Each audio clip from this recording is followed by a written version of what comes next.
I think China is very, very cheap compared to like the USA, especially like just mainly on tuition, because like here I'll be paying about like 14,600 RMB. As a tuition fee. Yeah, and that's about like $2,000. And I spent a year at Norwich University in Vermont, and that just 1 year cost me like $20,000. So it's like 10 times cheaper here. But even on top of the tuition is the food. The food is much cheaper. And you can eat out every single day, every single meal. Like you can spend like about $3-4 for a full meal.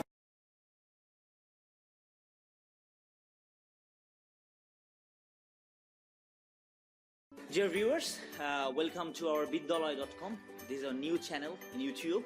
So today we're going to talk about the study environment in China. That means China is becoming very rich and very powerful in the world. So these days, recently few years, we can see that from different parts of the globe, the students are choosing China as the best place as they study. So really, today we are going to talk about China. Is it really good for the students, or what's the reason why the students are coming to China to study? So for that, today we have two guests with us. That is, first of all, this is Ryan Groskop. Hi. Hello. How are you? He's from USA, and this is Nasiruddin. He's from Bangladesh. Hi. So guys, how are you? All right. All right. That's good. So, first of all, we want to talk. Okay. So, this is a discussion about Chinese teaching environment for the international students. So, you guys are already international students, me too. So, I have some questions to you. Ryan, first of all, I want to come to you. That do you think that China is cheap? That means what's the living cost and what's the tuition fee and like other expenditures? So what do you think? I definitely think China is very, very cheap compared to like the USA, especially like just mainly on tuition, because like here I'll be paying about like 14,600 RMB. As a tuition fee? Yeah, and that's about like $2,000. And I spent a year at Norwich University in Vermont. And that just 1 year cost me like $20,000. So it's like 10 times cheaper here. But even on top of the tuition is the food. The food is much cheaper. And you can eat out every single day, every single meal. Like you can spend like about $3-4 for a full meal. Any given. Like, so China is very cheap for the students. So about tuition fee, what's the average tuition fee of the students? What do you think? I think it depends on the city. If you go to a bigger city, the tuition fee is going to be a bit more. I have a friend in Nanjing, and his tuition is about 22,000 RMB a year. And Suzhou is a smaller city, and it's about 14. So I can say that from 12,000 RMB to 20,000 RMB. Yeah, I think that would be a fair assessment. Yeah. So it depends on the city. Yeah. So Nasiruddin, I want to come to you. Yeah. That so you are living in a hostel. Yeah, I'm living in a hostel. So what's the hostel fee for the students? It depends. It depends on the university. Apart from this university, CMT, the hostel fee is totally about 3,000 RMB. That's the thing. So I want to know about other universities like in this province or other province. So what's the Okay. fee or hostel fees like? As I compared to CMT, the tuition fees maybe a little bit higher. Like if you are living in Nanjing, Shanghai, or Beijing, the living cost is not that much cheaper. Like compare like 4,000 RMB, 5,000 RMB, or 6,000 RMB. You have to search in the net. You have to search in the university website.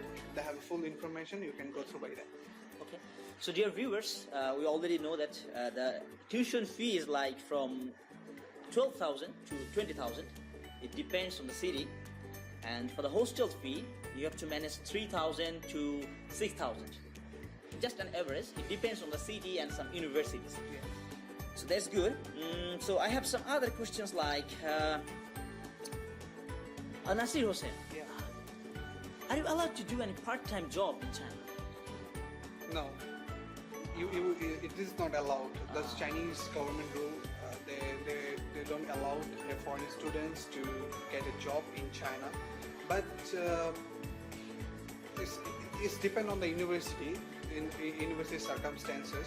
If the Guatishuan, that means the foreign international department, if they allow for you to get a job in the university campus, it's okay, but outside not okay.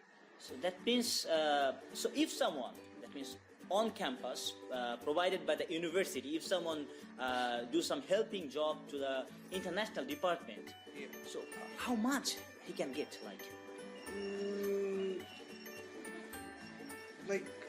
700 yuan? 700 yuan. 700, 600 yuan. So dear viewers, if you come to China and if you study here and if you work with the international department or with the university, you can earn like 700 RMB. But you are not allowed to do any part-time job outside of the university. This is totally illegal. Okay. And some other questions like, suppose some new students, they want to come to China. So is it really necessary to learn Chinese before coming to China? I mean, I think it depends on like what you want to study. Like, if you can find a major which the university offers in English, then you won't necessarily have to study Chinese before coming here, because you'll learn basic Chinese as you go through the course. But if you want to study in Chinese, like through a Chinese medium, then you... So like him, he is studying in Chinese and he is studying in English. So that's good. That's good. We'll talk about English later. Yeah, for me, I have to learn, you have to learn, everyone have to learn 1 year Chinese language course. This is priority. So first year for the Chinese programming students, they have to study 1 year Chinese language program, and then they will start their major. That's good. That's total about 5 years. Yeah. That's good. So if you study in English, that means there are some ways to study in English in different universities, but I think that's not too much. The number is very less. Yeah. So if you study in English, it's normally the bachelor is 4 years. Yep. And if you study in Chinese, you have to learn like Chinese for 1 year. Yeah, you have to pass that's good. HSK 4. Yeah. Some universities they have HSK 5. It depends on the university, but for most of the universities they have requirement to pass HSK 4, and then you will start your major. So dear viewers, if you come to China to study, which language is your instruction language, it doesn't matter. They will teach you Chinese if your teaching language is Chinese, and if you study in English, then I think your language proficiency certificate like IELTS, TOEFL or something like this, then that is necessary, and that is enough for you. So I have another question to you, both of you guys. So actually, so many students, they are coming to China. A huge amount of students from different parts of the globe these days, because China has opened their policy for that. So what's the quality of the education? What do you think? Okay or not? Quality, which kinds of quality? That means educational quality compared to your country, so like this. So what do you think? You want to go first?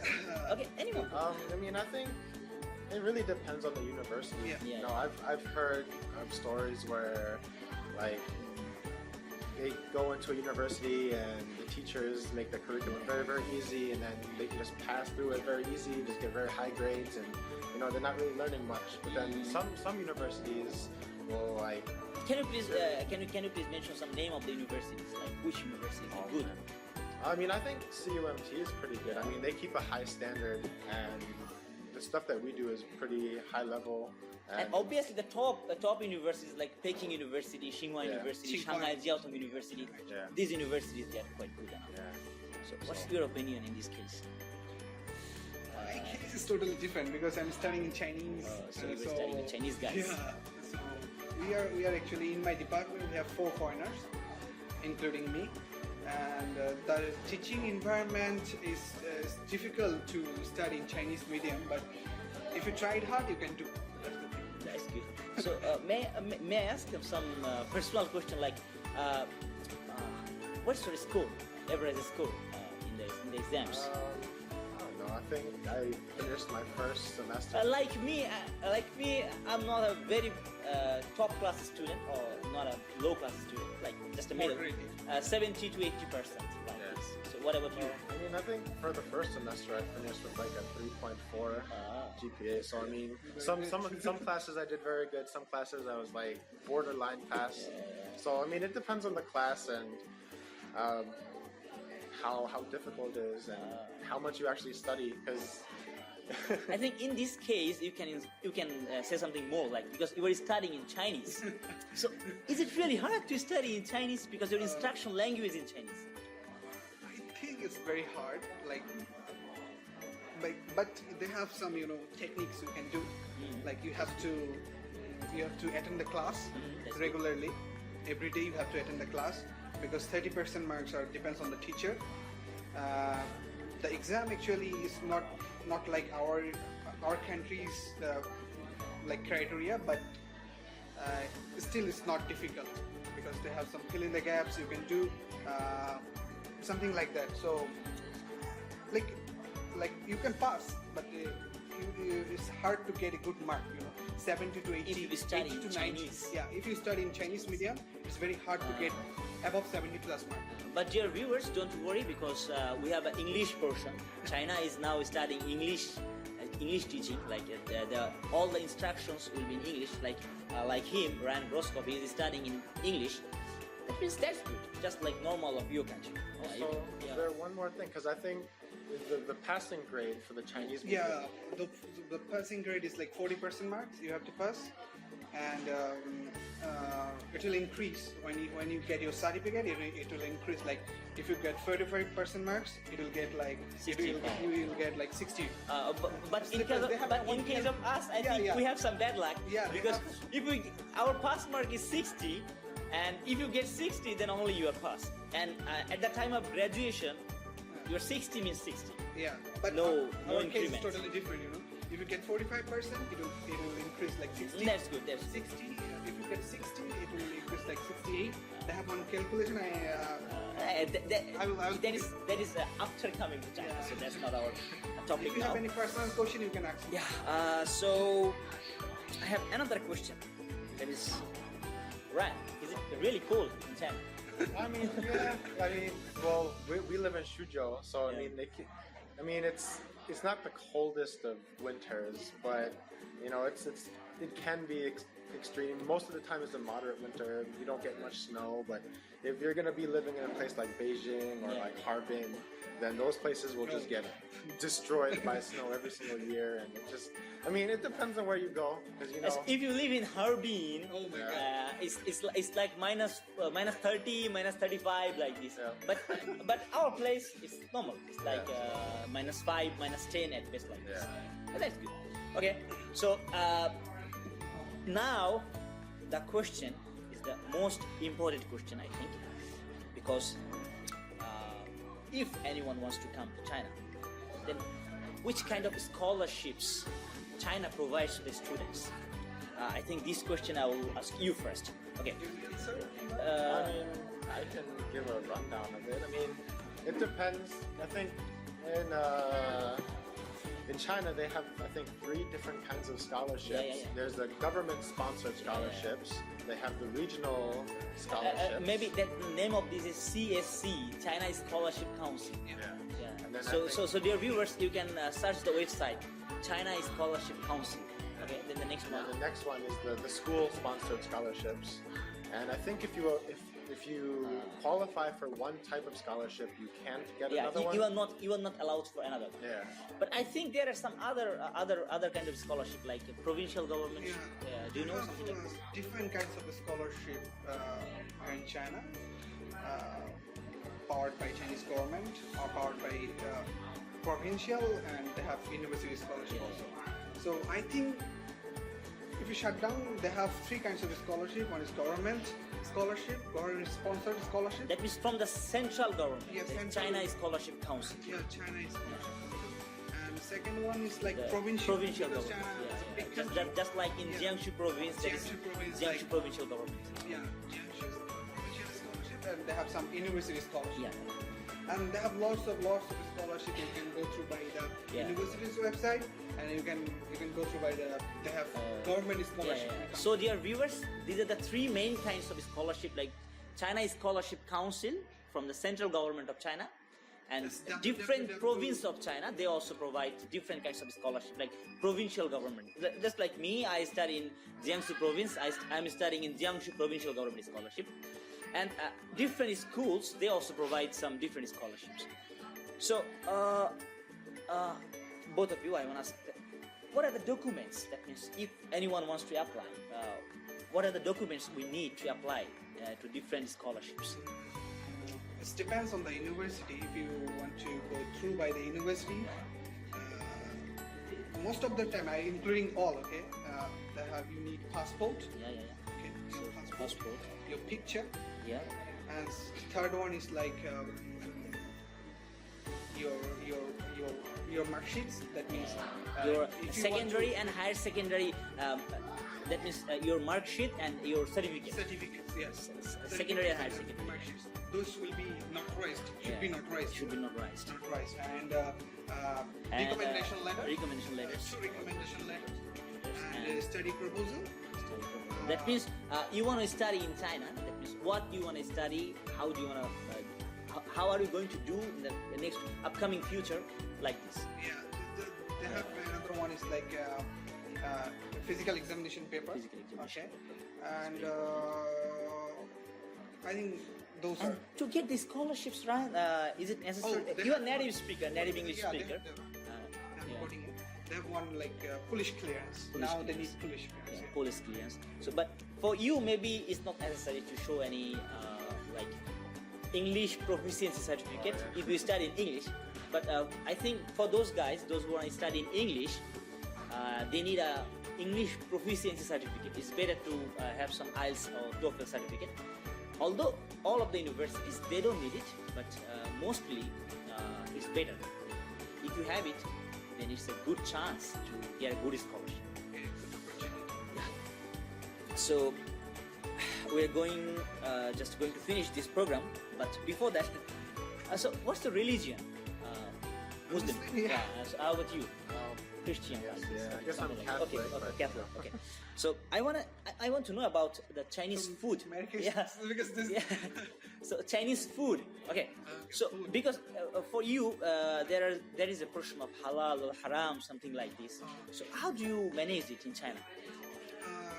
In China, like in my university, we have like we have Muslim canteens. Muslim canteens. Muslim canteens. So in CMT, the Lanhu campus, Yeah. we have 3 Muslim canteens. Yeah. So I don't face any problem. So I think for the Muslims, every university they have Muslim canteens, and for others it's okay. Because in China Yeah. they have also Muslim province, Yeah. Xinjiang. And So you don't need to so that's good. worry about that. So everything is okay. So thank you guys to join with us, and I think that's all for the program. So that's good. So dear viewers, if you like this video, you can like it, share it, or subscribe it. Yeah, that's the normal phenomena. And I think China has 3 types of scholarship like CSC, provincial government, and some other. So we can give this link below our video, so you can search there. And if you have some more questions about China and Chinese study environment, then you can comment, and I think we will answer you. So bye bye. Thank you. Thank you.